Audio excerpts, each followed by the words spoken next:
Well, across the country, millions of college freshmen are starting to move into their dorms and set out on their own. And while it's an exciting time, it can be a little scary, both for the kids and their parents. But as News Channel 5's Joyce explains in Cover Story, there are some things that make it a little easier to let go. It's kind of weird. My whole life's about to change. Mary Erker is ready. She's just a few days away from her first day of college at Truman State University.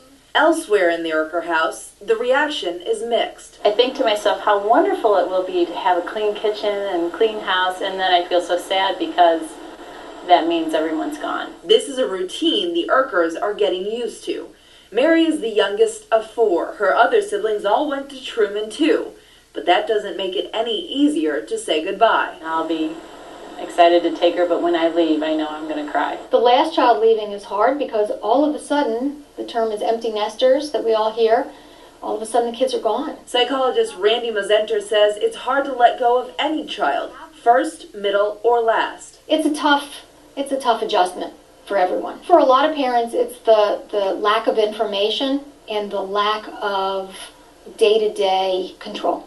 It takes some getting used to. You can't let them know that you're real upset about it because that may make it harder for them. I like to think we've raised her well, and she's been preparing for this for a long time, and so have we.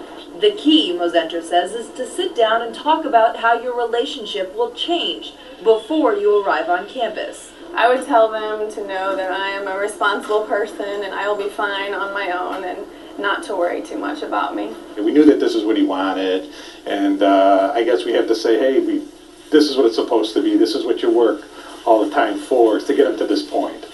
So we just hope we did our best. I'll definitely want to know she's okay, so I'll be checking on her. With all this new technology, staying in touch can be simple, whether it's over the phone, via text, or even a message on Facebook. But sometimes all these lifelines can actually make it harder to let go. Some of the kids might need to limit their parents' use, only 10 text messages a day, mom and dad, you're kind of getting carried away with it. I'm just a dinosaur, but I like the phone because I can tell in his voice that everything's okay. Cell phones are fabulous, but they also know how to turn, kids at her age know how to turn them off. So, I guess we'll set up something where I talk to her at least once a week.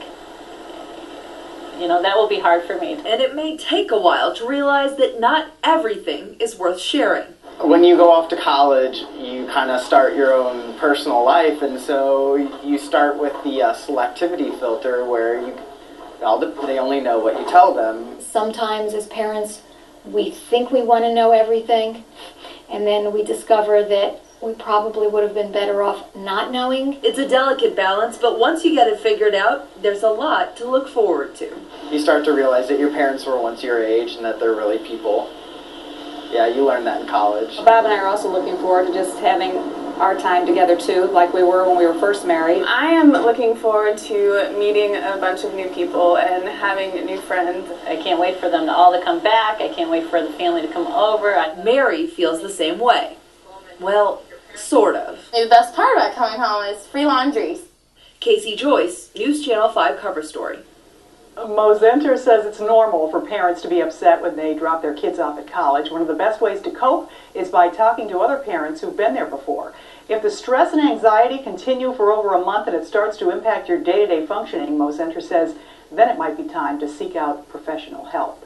That's all years away from me, but I'm stressed just listening to them talk about it, so it's a big deal. And my heart goes out to all the moms and dads who are letting go just a little bit more. It's going on right now.